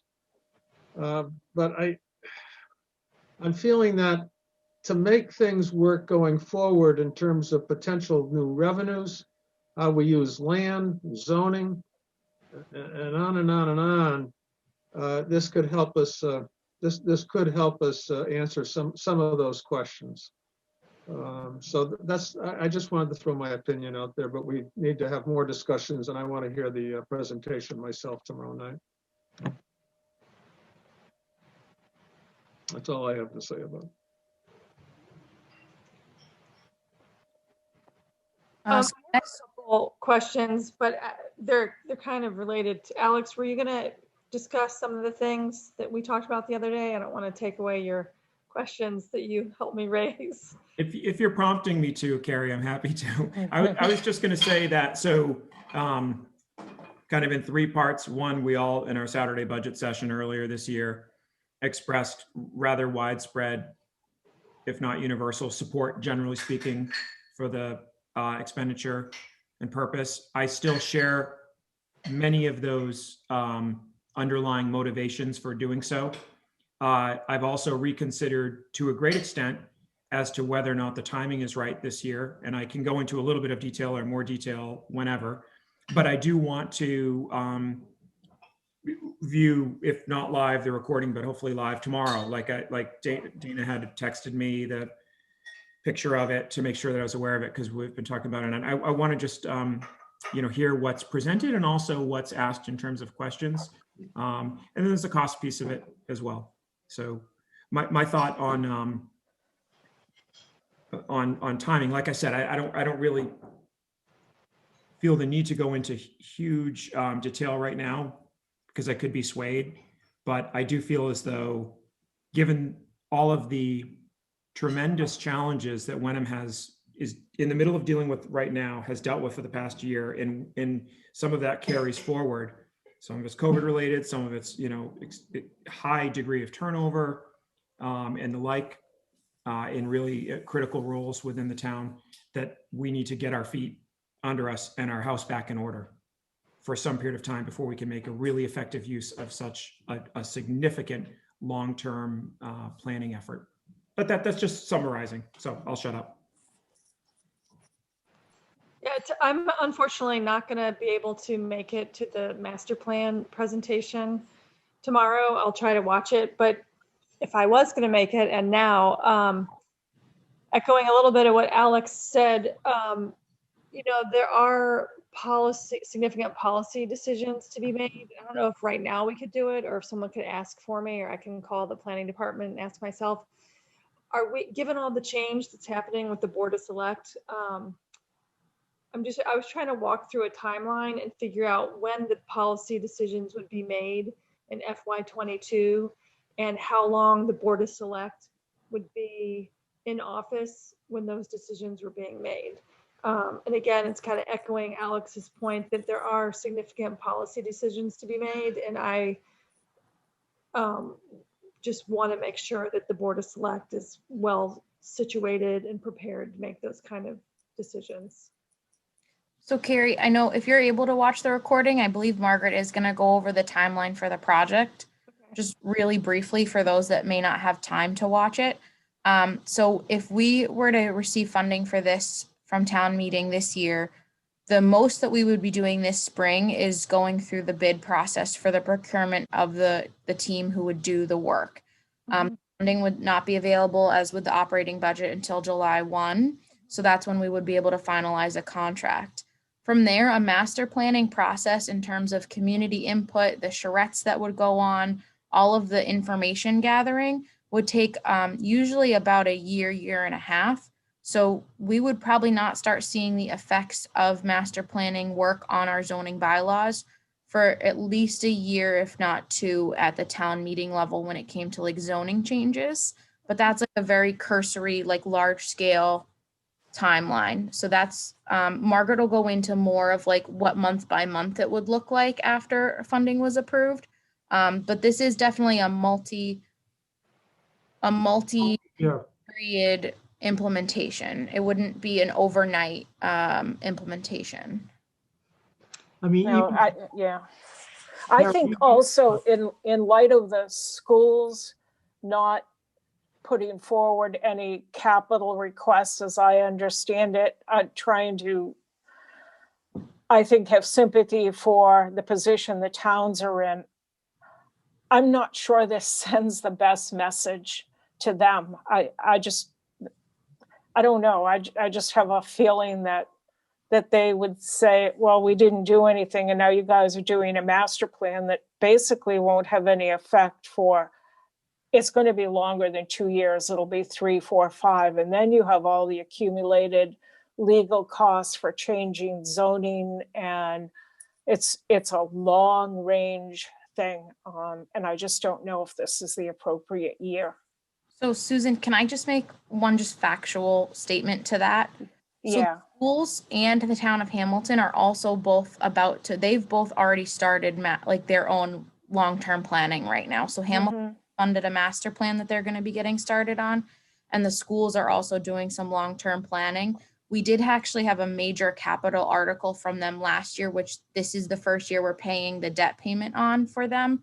So just, I didn't know if you knew that article, just because this is your first year back on the FinCom. So we did fund a significant capital project budget from them last year that not all of it has been started yet because it's been funded over time with debt. So just so you know, that was still active. But also the master plan does affect the schools because you are looking at how we determine our community's future. And that does have an impact on the school system as we go further on during the years. And then it comes down to the point of, if not now, when? And, you know, we keep asking, where are we getting additional revenues? Where are we finding areas where we can look to take care of housing issues that we have? And if we continue to put it off, the other communities around us will be passing us. And it's just a difficult situation that we'll be putting ourselves in. I mean, I won't be here when that occurs, but it's something you really have to watch out for. And my last comment is, and this is getting into the minutia of a master plan, which is for the board to select and the people that are hired to do, but I would hope and assume that, you know, a thorough examination of Iron Rail and how to maximize the use of that property would be part of the master plan, just given all the questions that have arisen regarding that property this year. Generally, master plans look at public property also. I think that, Carrie, I couldn't agree more. I would hope that would be front and center. And the determination would be a combination of all of the parties, like the planning board, the select board, and with support of others in town hall and with public input as well. It feels like, and that's a no-brainer to me, because our role as a commercial municipal landlord, we've faltered hugely. So that's our probably primary development opportunity. I'm not trying to say we should develop Iron Rail differently, but it should at least be considered, because we know we have a lot of chapter properties that we likely won't be in a position to change. We know we've got zoning that generally doesn't support development from the standpoint of what people think of when they think of additional revenue sources. Some of those things might change, and the master plan, I totally appreciate, is a great way of identifying a Wenham accepted way of doing so. But a lot of those things won't change, which makes us very unique in the kind of steady Eddie Wenham way, so to speak. And I do use that a little bit facetiously, but way of kind of simplifying the problems at hand, which are open space that couldn't afford to buy, even if a master plan indicated it would like to. So that's the cynic in me, but I know that there are lots of good reasons, which I appreciate as well, to having it. But I, to your point about Iron Rail, Carrie, I would think that would be step one, is like, we're going to not just pay someone for master plan, but here's what we're going to go after in terms of opportunities. And yeah, and in terms, more about than I do. The whole Iron Rail analysis actually is an opportunity and speaks in favor of the master plan, in my opinion, because it gets a whole nother level of expertise and analysis on that property that we may not get without a master plan planning process. So anyway, I'm generally in support of it. I just have a couple questions. And then again, it's a big ticket item. And so it's part of the whole broader context of how all the numbers are shaking out. But thank you for the input. Yep. I think that those are questions that we have to ask as we get into a master plan. What does it entail? What's the breadth of it? The business side, the revenue side, use of land, zoning, and so on. And maybe we'll get some beginning answers tomorrow night. Not answers, but direction in the presentation as well. Okay, what's next? Comp and So the next- classification study. Yes, I think, was it Susan that had a question on the comp and class study? I'm sorry, it says admin. Now, would that entail all of the employees? I'm not talking about police or fire, but like DPW, does it, or is it just town hall? So it just says admin there because it's the administration that's requesting it. So this Okay. would be all departments, all employees. But I think, we want to look at non-union, but we also want to look 3 out of our 4 collective bargaining agreements will be up at the end of fiscal 22. So we'll be going to bargain during 22 for 23 to 25. So we want to be prepared for that. None of our, at least as far as I can see, none of our collective bargaining unit positions, with the exception of the library, who was involved in a study about a decade ago with Hamilton, none of our collective bargaining units have had any compensation and classification done work done at least since the late 90s. I haven't gone farther back than that. There are people that have been around much longer than me that might be able to speak to that, but it's as Bill mentioned, I think during his January presentation, hiring for these positions is a challenge. Wanting to be competitive so that we can get folks is a big item. We also want to make sure this study will also help us. We're working on, the personnel policies have been working on an update for some time now. And that's something that hopefully a new TA will take on to completion. But so those 2 things put together help us be in a really good position when it comes to negotiation with labor. And Okay. Susan, I've overseen a number of these over my years, and the goal would be here is to get this put together, get this started, be able to choose a vendor to do this before I'm gone. Okay, that would be great. I agree that we need it. I mean, I see what the DPW is paying, and I know intimately what those people make. So I think it definitely needs to be done. I have a question about it. So in the labor negotiations, do the unions bring their own compensation classification study or research to the table on their negotiating behalves? Not wanting to speak for them and not wanting to get too into detail about it. But for us, this would be something where it's an outside consultant who's going to go and do the work. We've done some internal work on this, and, different bargaining units have brought different other research to the table. So this is a third-party consultant comes in, talks to our staff, looks at the external equity, looks at the internal equity, but it's not someone in our building. It's not someone from their group. It's like a third-party vendor that, so you would hope, kind of like a third-party appraisal, that someone's going to come in without any, bias of person. They're going to look at the positions. They're going to look at the job duties, the job descriptions, and see how we're comparing to other municipalities. So it's a really fair way to get the conversation started by having like an outside consultant handle something like this. They review the salaries based on hours, because some other towns, their hours are different. Some are 34, 35, 40. And so they review all that, review the current job descriptions. It comes back with a full package. So that includes also, I think we're talking about benefits as well, not just the wage, but the benefits that are comparative and with other communities. I think not like healthcare benefits, no. But like, for example, like if a building inspector in a municipality is like getting a car or a travel stipend, they might come back with that kind of data. But in terms of healthcare benefits, pension, things like that. Well, sick days, vacation days, holidays, those kinds of things. No, not particularly. No. That's not usually included in that kind of a study? No, what they generally will look at, as Jackie was saying, if it's a monetary basis, if you're getting a stipend, Yeah, they would probably include that. But if you're saying if Wenham is giving 3 weeks after 5 years and Hamilton is giving 3 weeks after 4 years, no, they wouldn't be getting involved in that. okay. I have one last question. Does whoever does this study just take the existing structure, excuse me, and positions in Wenham and just do compensation and classification based on how we're currently structured?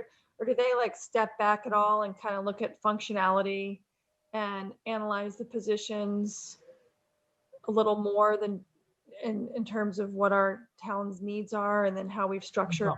our town? Not needs, no. What they will, I'm sorry, Carrie, I shouldn't just jump in like that. So, okay, the needs isn't the right word, but do they just take what we give them? This is what our jobs are. This is how we structure our org chart and tell us what you think about it in terms of classification and compensation?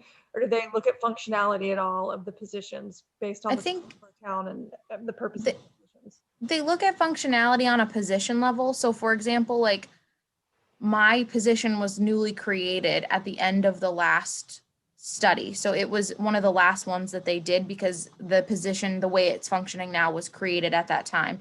So, but there wasn't a lot of, external comps for that position. So what they do is look at the minutia of a job description to ensure that something that's called the executive secretary to XYZ department in one town and the administrative assistant in another town might be very similar in terms of workload and duties, but just because the title's the same doesn't mean the workload's the same. So they don't do it from a big picture of here's your org chart and we think that these two positions should be combined and this department person should be over here, but they do look at it from this person's got this responsibility list and this might be their title, but that doesn't mean they're going to be a perfect equivalent to someone with the same title in another town. So they're looking, it's at title, it's at hours, it's at rate, and then it's at what essential job functions each position is doing. So they wouldn't say, oh, you need an HR person. They may say that on the side, and they may put it in the report saying you may be lacking that, but they generally don't come out, at least in my experience, of coming out saying what you need. That's more of a structural review versus this is primarily compensation. They may say maybe you should look at having a part-time HR assistant in the town. But unless you make that as part of the proposal, part of the contract is to look at that, they generally won't. Okay, thank you. You're welcome. I just want to jump in also and say that sometimes they look at job descriptions in the way that my job description here is finance director, town accountant, but in another town, it's the same job, the same size, but they're called the CFO. So they look at that. Yeah, it sounds like they adjust for differences in, job descriptions to get a comparable, like an apples to apples comparison in the community and they weigh in other factors. They probably do a lot of looking at public records like job, what are they called? Requisitions, job posting, much like the municipal search committee consultants, right? They're just combing through publicly available information, trying to make an educated best guess as to you're in line or you're plus or minus 15% here. And we do participate when other communities do this. Sometimes, since I've been here, I've participated 2 or 3 times where a company will come and say, can I please take a look at your jobs descriptions for X, Y, and Z and what the rate of pay is. And then they're going to use our data to process that. And sometimes we get back, hey, this is what we ended up with for this municipality. So they will probably come back with some recommendations for us that would go to the Board of Selectmen for implementation and probably to FinCom for some financial weigh-in. So I wouldn't say that we won't expect to see changes to implement. They just will be really focused on each position versus an overall outlook. And is that 15,000, is that a bid or is that a plug number? That's the going rate. I can tell you from larger communities, that's basically what we've been paying from Okay. bigger All right. Which is an interesting point that you make, Tom, because I would think these would be particularly of great importance in a large community where there are, you know, perhaps on the order of hundreds of municipal employees, because you've got a greater pool of potentially misapplied compensation rates. Mm-hmm. So you have a DPW department with 48 employees, and 2/3 of them are at risk for going next door because you're way off. Mm-hmm. And I'm not trying to, in any way, kind of marginalize Wenham's smaller staff with respect to, oh, well, if we're off a little bit, it's no big deal, right? Like, but I just wonder if we haven't had these studies regularly, if it's possible to determine where pay isn't commensurate or competitive or appropriate, whatever, and make those adjustments along the way as needed. For example, if, and I'll just use DPW as an example again, if we had a general awareness of being in line or pretty far off the mark, the town is in a position to make those changes without having to enlist a study to prompt those changes. Well, the plus about the study is a fairness clause.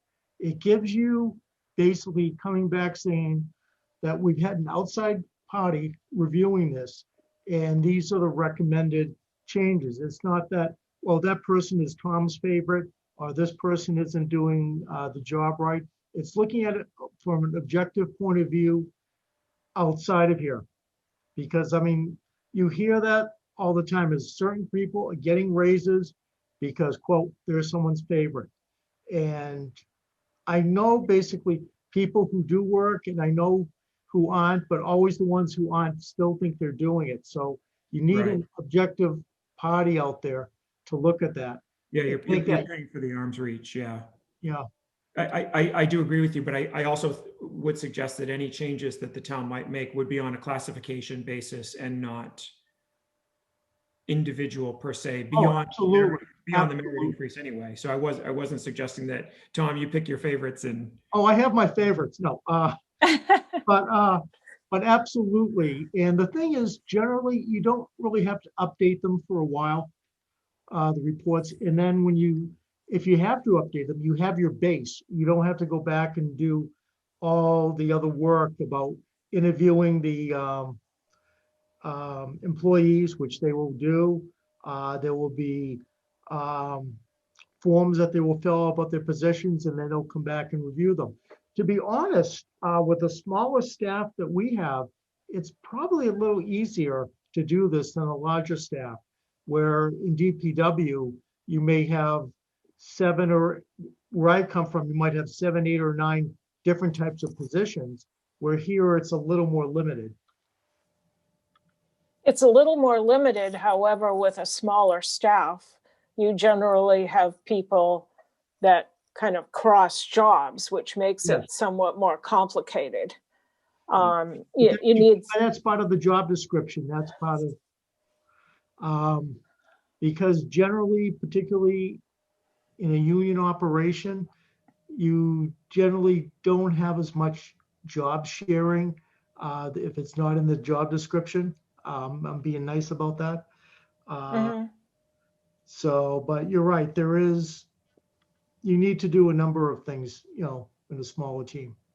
Well, I mean, yeah, because if you see mechanic, okay, is it a heavy equipment mechanic, a diesel mechanic? Is it a truck guy, or you know what I mean? But here we've got somebody that can kind of do everything. Mm-hmm. I think what we call that person who do everything is Jamie and Jackie. Yeah, I think so. They fix the trucks too? Yeah. My car just. I don't know, we might start. We can do it.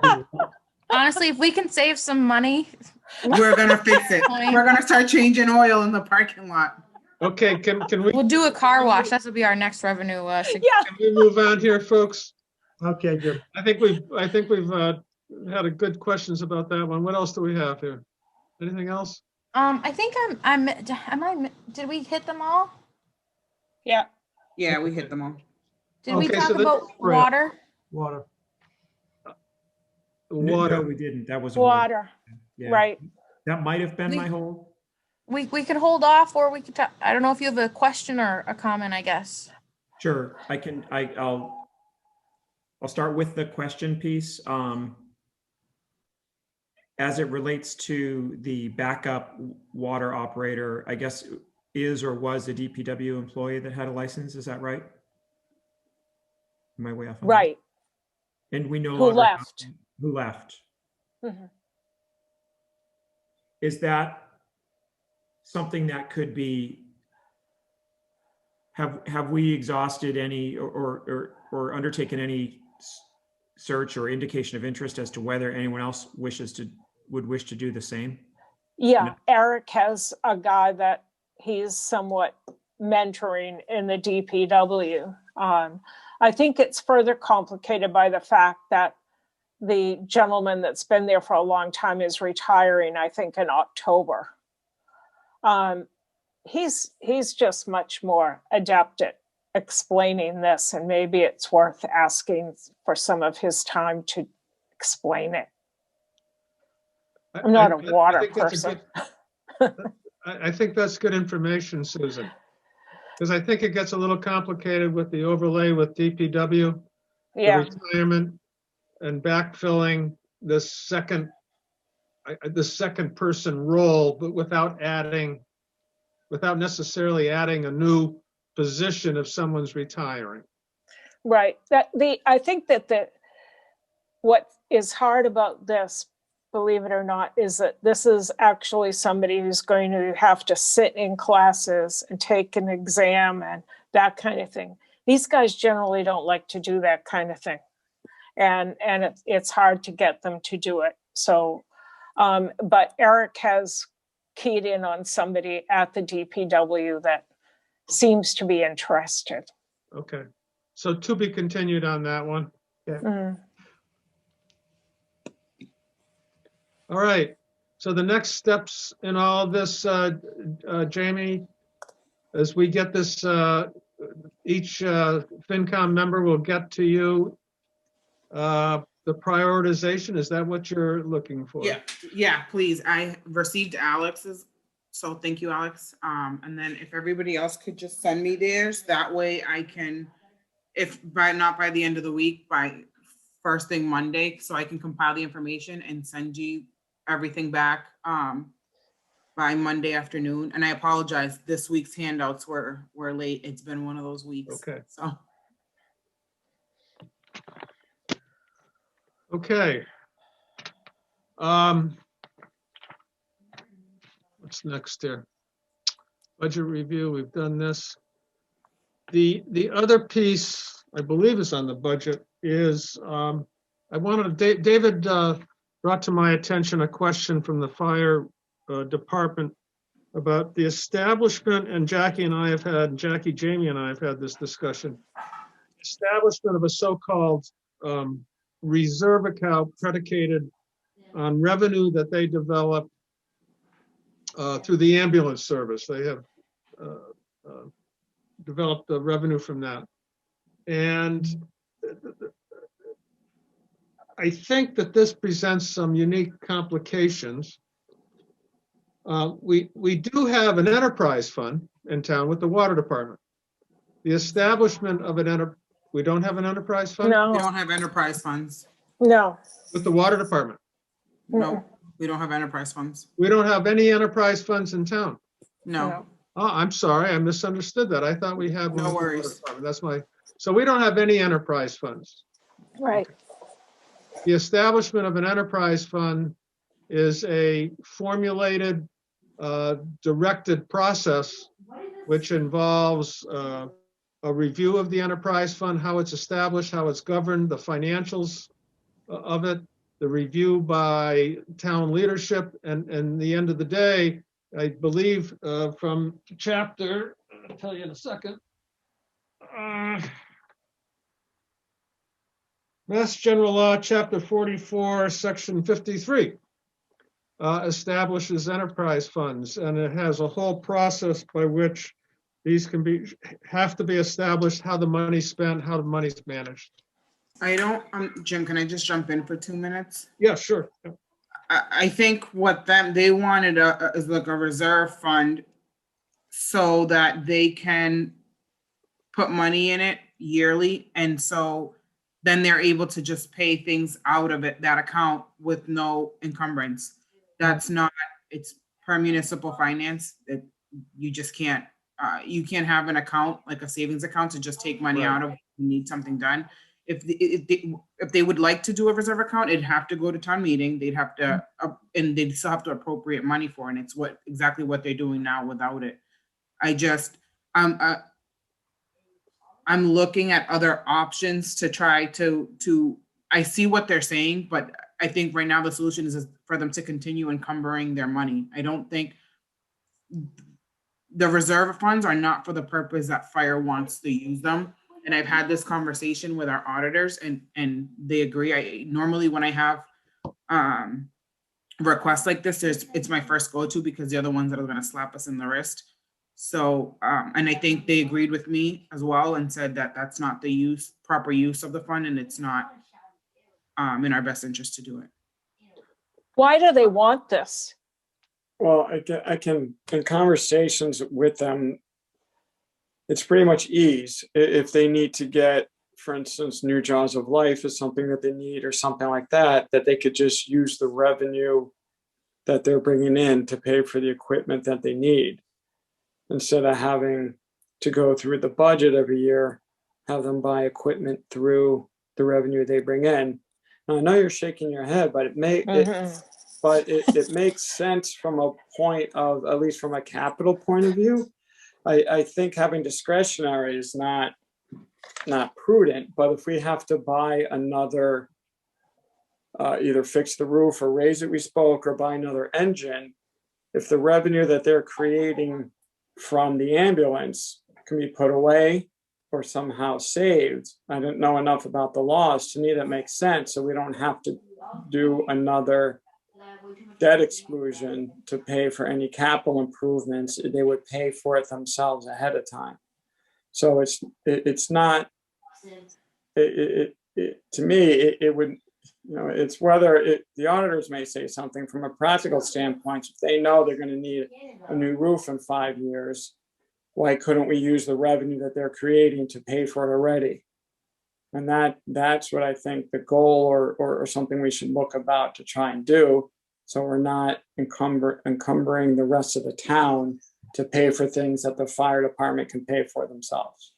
But it is the town's capital expenditure and outlay, though. Ultimately, I think Right.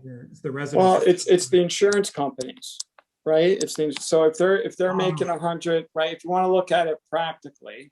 Well, you're right. I mean, it stems from insurance claims for sure in terms of the source of the revenue, but that revenue is enabled through expenditures in the structure that the town has put in place, being the ambulance service. Yeah.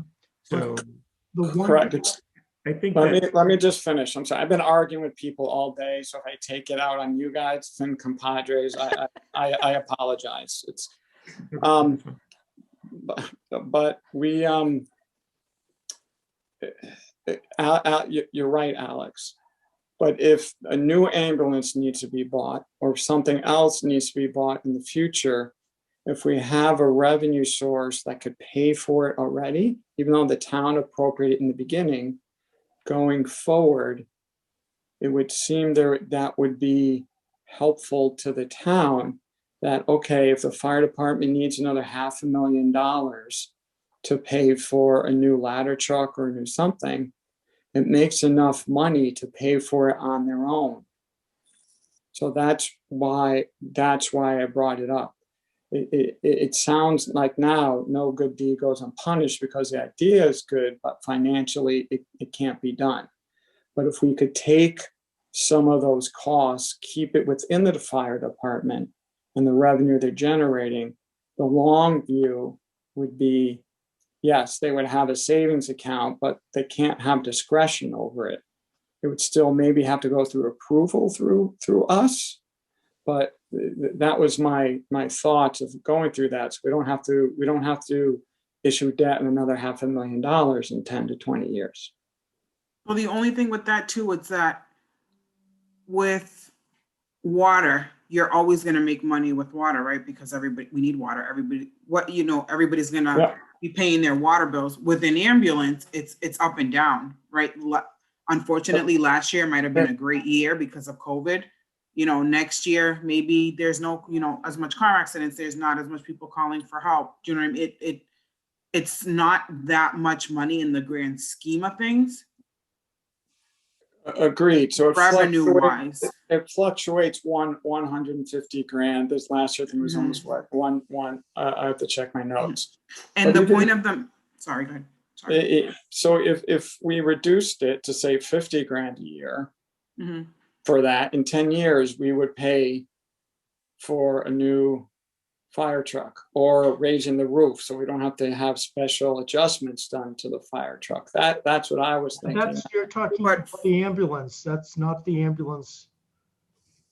Yeah, so I think, Ambulance related. David, when we have an account like this under Mass General Law, Yeah. what goes in must go out. So it can't be that, if it comes in for revenue for an ambulance, all it could buy is an ambulance the way the law is written. It's not something where if it comes into this special account for this reason, it can go out for another reason. Yeah. It has to be It in has and to- out for the, The point of them doing this is that they don't want to have to encumber the money. They're still going to have to encumber the money and get town meeting vote to put the money in there.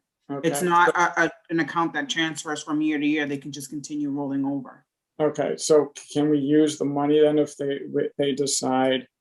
I'm just trying not to have more debt put on the town every time. So if they have a life cycle of 10 years for, I'll make these numbers up, for an ambulance, a new ambulance costs $50,000. Can we get $5,000 a year to pay for that capital from that David, revenue? Can I just make one item too, though? Because I've heard you say a couple times about not going into debt.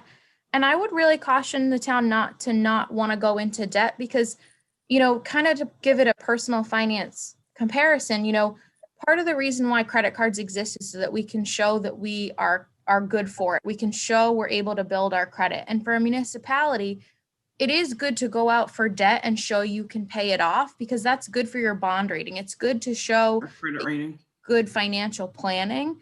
So I think I would be hesitant to want to take debt off the table for Wenham. I know that the obligation is frustrating every year once you've locked into a debt payment for, 10 years. We don't get to use that money in another way. But I think even in the fall, we were talking about doing a debt policy so that we have a minimum debt payment every year. Mhm. Because at some point, an ambulance is a small thing to buy with debt. But at some point, we have much bigger things coming down the pipeline, our water infrastructure, bigger buildings that we're going to go for really big debt for. And we need to be able to show over the course of time our smaller capacity to get and pay off debt so that when it comes time for us to finance those bigger projects that we can't do without financing, we have like a good credit score or a good bond rating. So And I okay. And to David, want to take short term. auditors like to see steady debt. They don't like to see spikes because when you start seeing spikes, they look at that saying that you're not maintaining your assets because you're letting something happen. By seeing a I steady, get it. got it. Okay. All right. So it sounds, I'm going to stop because I think I'm the only one that sees that as an option. I have 4 people telling me no. So we can put it aside and move on. I think one of the broader questions that this does raise is if we ever wanted to establish an enterprise fund, there's a process for reviewing it, structuring it, how it fits into the existing financial structure, and the approval by the Board of Selectmen and town government and town meeting, excuse me. So, I mean, that's a whole process in and of itself. I'm not suggesting that we do that, but I think that that is a mechanism if we were even going to consider any kind of a funding situation or a reserve like this. So it's a whole separate process. That's why I raised the enterprise fund issue. Yeah, and I appreciate, I think there's value in asking, how do we spend our money? How do we decide on what we're going to spend our money and who gets what and what we do with the revenues to kind of zoom out and look at how we structure our budgeting process. So I guess I just want to say, I think it's worth asking these questions. Mhm. even if we may not move forward on it. And I've learned a lot about municipal finance through this discussion and asked some of those questions. So I think it's a worthy discussion. That's all I want to say, David.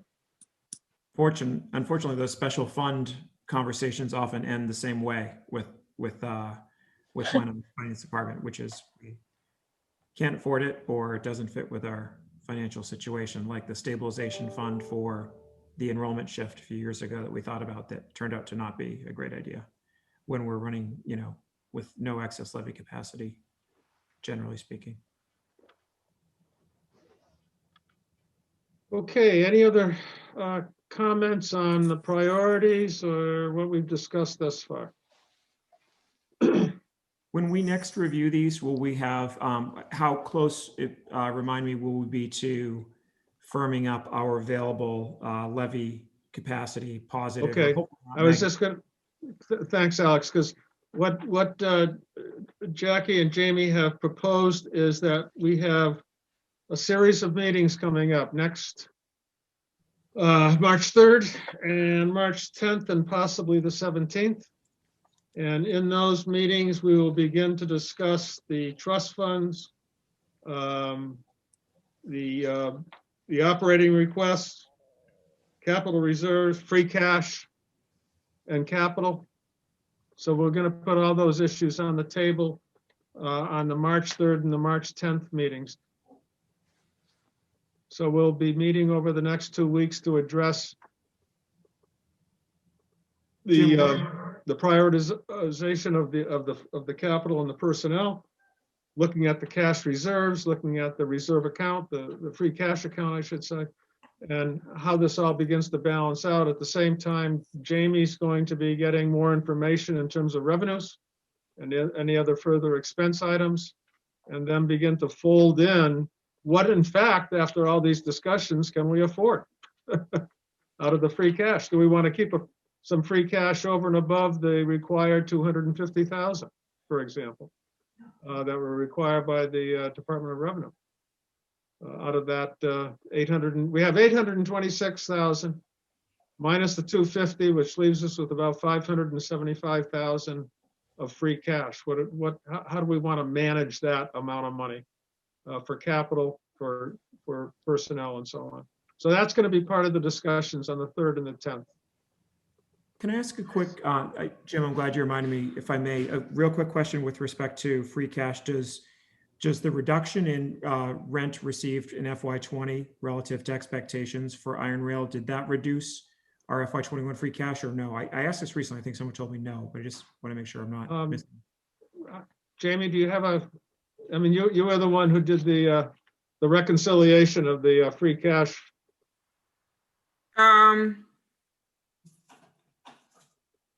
Yes and no. I mean, it's revenue that didn't come in. Any revenue like that you have falls to free cash, any Right. surplus in revenues. So yes and no. I think it wasn't all. I mean, we've typically been in, I think, in the nines for free cash. So I don't think it was all Iron Rail. Right. Yeah. But if for FY20, which of course ended this, past June 30, if we were in the hole, I'm just going to say $20,000, I'm just making up a number. It's probably more than that. Short rent from Iron Rail, that would have reduced our free cash that we're now looking at for FY22 by that amount, all else equal. Alex, can I speak to that? I was here and unfortunately Jamie wasn't. I will say too that last year, was the first year of this. We typically have a spring spending freeze in Wenham because of cash flow issues. Our school payments roughly are about $1 million a month. So at this time of year, we've got the February 1 payments coming in, then some motor vehicle excise, and then eventually we have the last quarter. So for us in this always gets a little tight with those big monthly payments and making sure there's enough cash on hand. So we typically have a spending freeze. Last year we had a more intense one because of COVID, but that was on top of a more tightly budgeted FY20. And then even further, more budgeting tightly in FY21. So I think, Jamie, it's yes and no, and that's not really a satisfying answer to any question. But I think, iron rail is a contributing factor to it. But I also would say that our budgeting tighter and tighter, there's no real buffer in a lot of our department budgets. This year, there's very few department budgets that have any expense increase, and that mimics last year too. So I think we're starting to see that kind of self-fulfilling prophecy we talked about, where when we had free cash and it was really high, it was over $1 million, it was great. But we were plugging it all back into the operating budget the next year. So we weren't building any long-term savings capacity for stabilization. We were just, we were growing it, and then we were plugging it back in and growing it and plugging it back in. And so it was getting a little bit lower, and we were budgeting a little bit tighter, and We were spending less, so that kept the tax rate lower, is the net. yeah. By not, like that's the net effect. The tax rate was lower because we didn't spend it. We didn't appropriate it. Yeah, and we've seen assessed values really rise as well. So, we were seeing some increases on our local receipts from the assessed values going up. And so we were really balancing our budget through the use of free cash and the fact that our values were going up. It's not as if there was more money. It's just that, we didn't have overrides and we did. But we're budgeting much more tightly. So at the end of the year, the department heads are turning back less into finance at the end of the year too. I totally appreciate that. And I get that. I understand through our tighter budgeting how it works with free cash. And you've both answered my question in the affirmative, which is, I was simply looking structurally. If we budget for 100,000 in rent and we receive 90, that's 10,000 less that would fall to free cash. So I'm just making sure that I'm thinking about and same with next year, because we have a whole ton less in FY21 that would play into FY22 free cash. It just wouldn't fall to free cash. Thank you. Yeah, that's all I was getting. I didn't mean to suggest that the big kind of difference between expected and certified was attributable all to iron rail. By no means. I just want to make sure that it was one of many factors. So on Yeah, the- So and, now- and this late, I didn't mean to go on either. It's just It's helpful. But on the flip side, Alex, if we recoup everything in this fiscal year and the rent is kept steady, Then that will fall to free cash. making- Time one, we're hiring you. You're not going to be allowed to retire if that's your plan later. Yeah, really. That's a little secret. We're not going to recoup anything. So You can bring your dog. hold the bag, which we're hold it for another 6 months or a year, whatever you want to do. We're I not have to buy a new car as of today, so I'll have to stay. But cheers, props to you. Okay. Maybe Any other business before I request a review of the, let's see, the February 10th minutes. We have two sets of minutes. One was our 6:30 meeting before the tri-part meeting with the schools and so on. I reviewed those minutes. I gave some feedback, suggested feedback to Catherine, and I believe those got sent out. The 6:30 meeting was pretty straightforward in terms of the minutes. It was about a half an hour meeting, and basically we were discussing, the strategies and the issues of the meeting with the schools. The school meetings were much more complicated, but pretty thorough as I read them. I suggested to Catherine that she go back and check a few numbers with Vinny to make sure we had that correct, which she's nodding her head, and she did. So, any other comments or questions on those two sets? They were separate minutes, by the way. They were separate meetings. Do I hear a motion to accept the so-called FinCom meetings of February 10th from 6:30 to approximately 7 o'clock? so moved. Is there a second on that? On those minutes? Second, Okay. second. Okay, moved, seconded. Any other discussion on those initial meetings, the FinCom meetings? All those in favor? Aye, Jim. Aye. Hi, David. Hi, Carrie. Hi, Alex. Aye, Susan.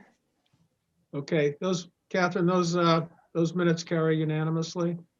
The meeting with the school committee and the Hamilton Finance and the Board of Selectmen.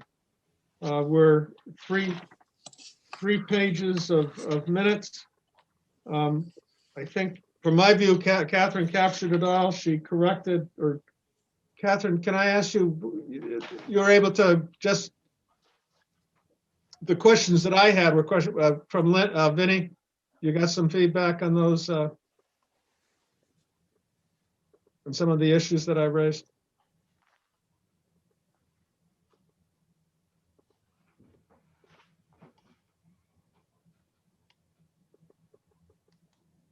Can you hear me? Now I can. Okay, good. I reviewed the meeting video again and clarified what I stated. What he Okay, said. I did not bother him. okay, thank you. You're welcome.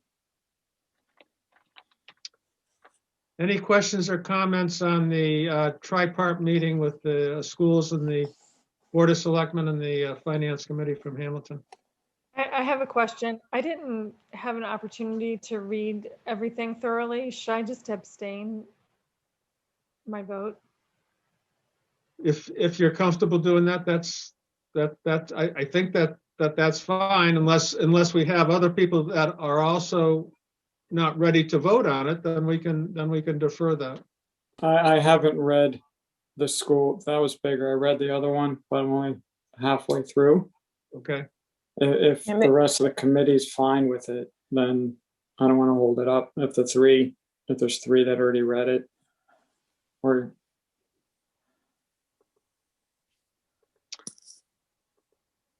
okay, I've read them, I've reviewed them, and gave the feedback to Catherine, and she's followed up. Any other folks feel that they're ready to vote on it, or? I'm ready. I'm comfortable with them. Okay. Susan, were you comfortable? I'm ready. Okay. Yeah. Okay.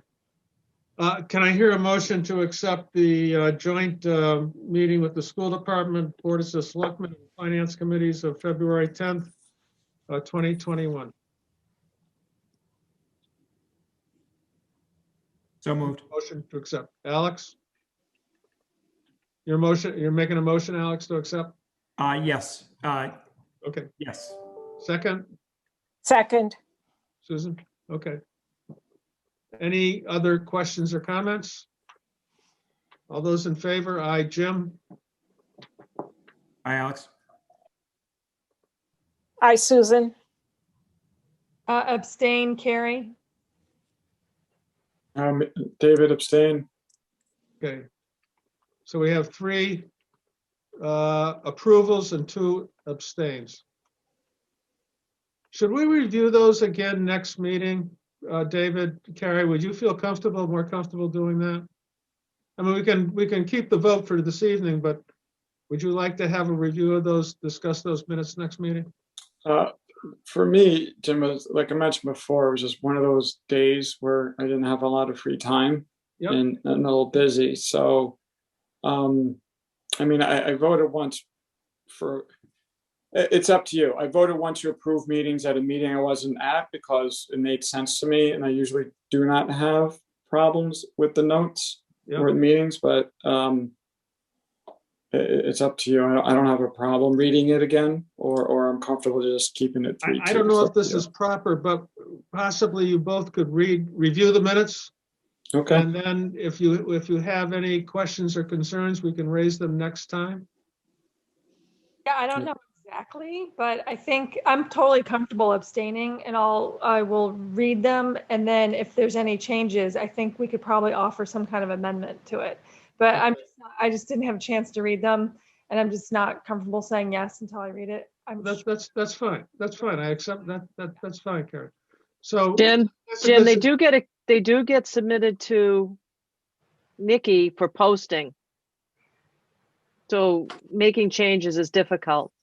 I think we should wait. I see heads nodding. So while we have the abstentions, I think let's rescind. I hope I'm doing this correctly. Let's rescind the vote, defer the vote until next week, until everyone has a chance to read them and feel comfortable before they get posted by Nikki. Does that sound to make sense to everybody? Yes. Okay, very good. Very good. So Jackie will be sending out the invites and the agendas for the third, or Jamie, you'll be sending them out, right? The invites and the Sorry, I couldn't unmute quick enough. Yes, I will be sending them out. for the 3rd and the 10th. And Yes. basically what we'll be doing now is kind of getting into the detailed discussions of revenue, expenses, and each one of these issues that we have to make decisions on over the next several weeks. Jackie? I just want to remind you too, Jim, that next week, if FinCom is ready, we will have in your packet for Friday afternoon for the weekend, the the articles that we do annually. So we're hoping to start doing your recommendations to town meeting next week on the annual articles. Oh, okay. Terry trust funds and the Chapter 90 acceptance, just those, run-of-the-mill consent articles. So Yeah. we can start building the warrant book. It's already Okay. that. Good, thank you. I have a question. Not on mute. Sorry, I thought I was talking to no one. Jim, or probably maybe a question for Tom. And it's now that Diane left, it says written notice posted by the town clerk. Does that verbiage need to change to acting town clerk, or is that just a curiosity? We should change it to acting town clerk. yes. Okay. That's my only question. Thanks. Yeah. Glad I gave you more work. Sorry, Kathy. Okay, any other unanticipated announcements, questions, or agendas? I think we've, it's 8:46. Do I hear a motion to adjourn? I'll make a motion to adjourn. Do I hear a second? I'll second. Motion's been made, seconded. All those in favor? Aye, Jim? Hi, David. Aye, Hi, Susan. Terry. Alex? All right, I won't keep you waiting any longer. Okay. We'll see folks next Wednesday at 6:30. Great. Thank you. Thank you, everybody. Thanks. Great week. Appreciate everyone's input. Hard work, but we'll get through it all. Oh. We will. Good night.